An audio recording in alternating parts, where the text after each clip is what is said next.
कर्नाटक में जीत के बाद कांग्रेस में मचा जबरदस्त घमासान। कुर्सी के लिए शिव कुमार और सिद्धरमैया में मची खींचतान। पार्टी में कलह के बीच अब मैदान में उतर गए मुसलमान। डिप्टी सीएम पद और मंत्री की कुर्सी की कर दी बड़ी डिमांड। क्या पद की सौदेबाजी पर राजी होगा कांग्रेस आला कमान?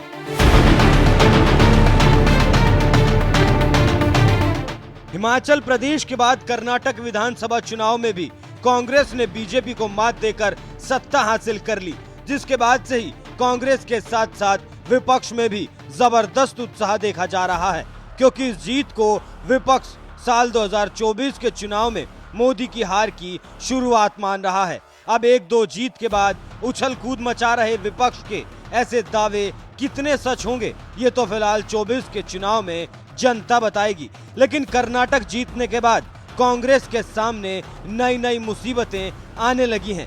एक तरफ जहां सीएम की कुर्सी को लेकर पार्टी के दिग्गज नेता डीके शिव कुमार और सिद्धरमैया के बीच खींचतान मची हुई है, तो वहीं दूसरी तरफ वक्फ सुन्नी बोर्ड के मुस्लिम नेताओं ने भी अपनी ताकत दिखाते हुए ऐसी डिमांड रख दी है जिसने कांग्रेस को भी मुश्किल में डाल दिया।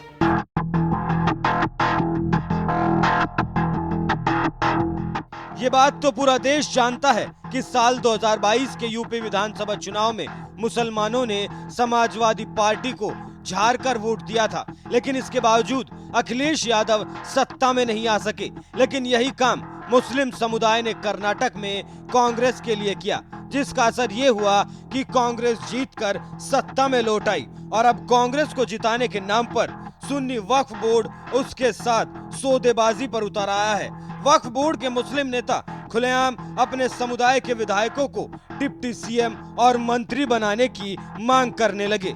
सत्ता हासिल करने जा रही कांग्रेस के सामने सुन्नी वक्फ बोर्ड के चेयरमैन शाफी सादी ने डिमांड रखते हुए कह दिया कि हमने चुनाव से पहले ही कहा था कि डिप्टी सीएम मुस्लिम होना चाहिए और हमें 30 सीटें मुस्लिम उम्मीदवार को दी जाएं।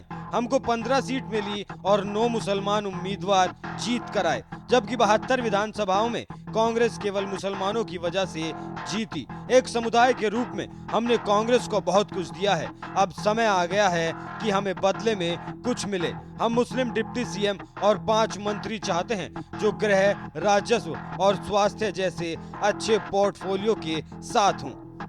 उनका पहला बताए थे एक डीसीएम मुस्लिम को बनाना है और एक 23 सीट देना करके बताए थे, 15 सीट मिले, उसमें 9 एमएलए जीत के आ गए और उसके साथ साथ 67 जगह पे 67 to 72 एमएलए सिर्फ और सिर्फ मुसलमानों को वोट में जीत के आ गए कांग्रेस का। इसलिए कांग्रेस हमें दिए है, कांग्रेस को बहुत कुछ है, इसलिए अभी हमें लेना चाहिए, लेने का मौका है। इसलिए हमने एक डीसीएम बनाना है और 5 मिनिस्ट्री भी होना चाहिए। वो मिनिस्ट्री भी अच्छा एक पोर्टफोलियो मिलना, जैसा कि एक होम और रेवेन्यू, एजुकेशन, वैसा पोर्टफोलियो देके मुसलमानों को शुक्रगुजारना, एक शुक्र अदा करने का भी कांग्रेस पार्टी का बहुत बड़ा एक जिम्मेदार बनते। वो जिम्मेदार को रिमेंड करने को एक इमरजेंसी मीटिंग हमारा सुन्नी उलमा बोर्ड, अभी सुन्नी उलमा बोर्ड का ऑफिस में बुलाए गए। इसमें दीगर हमारा ऑर्गेनाइजेशन का दीगर हमारा लीडर्स भी इसमें शिरकत की। सुन्नी वक्फ बोर्ड से जब उन विधायकों का नाम पूछा गया जिन्हें वो डिप्टी सीएम और मंत्री बनवाना चाहते हैं, तो साफी सादी ने कहा कि ये कांग्रेस को तय करना है कि किन मुस्लिम विधायकों को वो मंत्री या डिप्टी सीएम बनाते हैं, लेकिन कांग्रेस की ये जिम्मेदारी है कि वो मुस्लिम को डिप्टी सीएम जरूर बनाए। अभी जो 9 एमएलए जो सिलेक्ट हुए हैं, स्पेसिफिकली कुछ नाम सेलेक्ट करने वाले, डिसाइड देने वाले आप कुछ लोग, लाइक एनी रैंडम? वो तो कांग्रेस पार्टी ने वो डिसाइड करेंगे कौन अच्छा है, कौन अच्छा काम कर चुके हैं। एक एमएलए उनका कॉन्स्टिट्यूंसी छोड़ के पूरा रियासत में दौरा करके मुसलमानों को इत्तेफाक करके हिंदू मुसलमानों का भाईचारा का पैगाम देके हर एक जगह में भी कैनवास कर को है। इसलिए ये गवर्नमेंट आने का बहुत बड़ा एक रोल भी अदा किए। उनको चुन के एक मुसलमान को एक डीसीएम बनाना वो कांग्रेस पार्टी का जिम्मेदार है। कंफर्म आपको लगता है होगा सर? होना चाहिए, होना ही है। होना ही हमारा डिमांड है। वो पहला इलेक्शन का पहला ज बताए थे एक डीसीएम। देखो हमें सीएम पूछना है। अब तक कर्नाटक का सियासी तारीख में एक मुसलमान भी सीएम नहीं बन चुके हैं। अभी तो हमें सीएम का डिमांड अभी नहीं रख रहे हैं, हमें डीसीएम का क्या डिमांड रख रहे हैं, डिप्यूटी चीफ मिनिस्टर। हमें सीएम को पूछना है क्योंकि कर्नाटक का 6.5 करोड़ में हमें तो 90 लाख है। सेकेंड हाईएस्ट कम्युनिटी हमारा है, मुसलमान SC ST को छोड़े तो। इसलिए हमारा लोगों को सीट ही होना था, अपना 35 सीट्स होना था हमारा फीसद का, इसमें वो नहीं मिले। कम से कम SM कृष्णा का पीरियड में 5 मिनिस्टर्स थे, वैसा एक 5 मिनिस्टर अच्छा पोर्टफोलियो होना ही, वो DCM भी सख्त जरूरी है, हमारा डिमांड और मुतालबा। पूरे कर्नाटक चुनाव में मुसलमानों से जुड़ा मुद्दा छाया रहा। बीजेपी ने जहां मुस्लिमों को मिलने वाला आरक्षण खत्म कर दिया था, तो वहीं कांग्रेस ने मुसलमानों का आरक्षण बहाल करने का वादा कर दिया। इतना ही नहीं, हिजाब से लेकर बैन किए गए PFI के मुद्दे भी चुनाव में खूब भुनाए गए। इन सब के बीच हुए चुनाव में कांग्रेस ने 15 मुसलमानों को टिकट देकर मैदान में उतारा था, जिनमें से 9 उम्मीदवारों ने जीत हासिल की है। जीतने वाले मुस्लिम उम्मीदवार।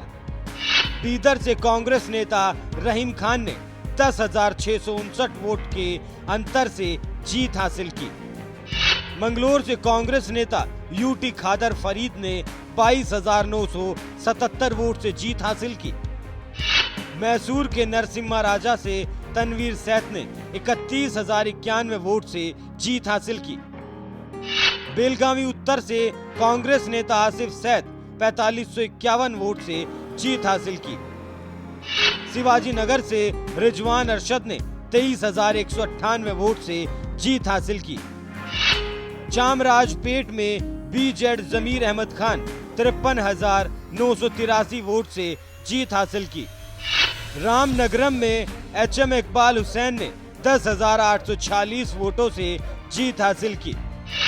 शांति नगर में NA हारिस ने 7,070 वोटों से जीत हासिल की।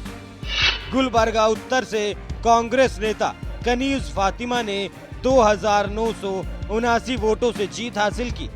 ये सभी 9 उम्मीदवार कांग्रेस के टिकट पर जीतकर विधायक बने। इनमें से भी सिर्फ 2 उम्मीदवार आसिफ सैद और इकबाल हुसैन दोबारा जीतकर विधायक बने हैं, जबकि 7 उम्मीदवारों ने पहली बार जीत हासिल की। इन सभी 9 विधायकों की जीत के बाद अब सुन्नी वक्फ बोर्ड कांग्रेस से सौदेबाजी करने पर उतर आया है। बोर्ड के चेयरमैन साफी सादी ने खुलेआम कह दिया कि कांग्रेस इन्हीं 9 मुस्लिम विधायकों में से किसी एक को डिप्टी CM और 5 विधायकों को बड़े पोर्टफोलियो के साथ मंत्री बनाए। अब ये मांग कांग्रेस मानती है या नहीं, ये तो फिलहाल वक्त बताएगा, लेकिन धर्म के नाम पर डिप्टी CM और मंत्री पद मांगना कहां तक सही है, इस पर आपका क्या कहना है? अपनी राय हमें कमेंट कर जरूर बताएं।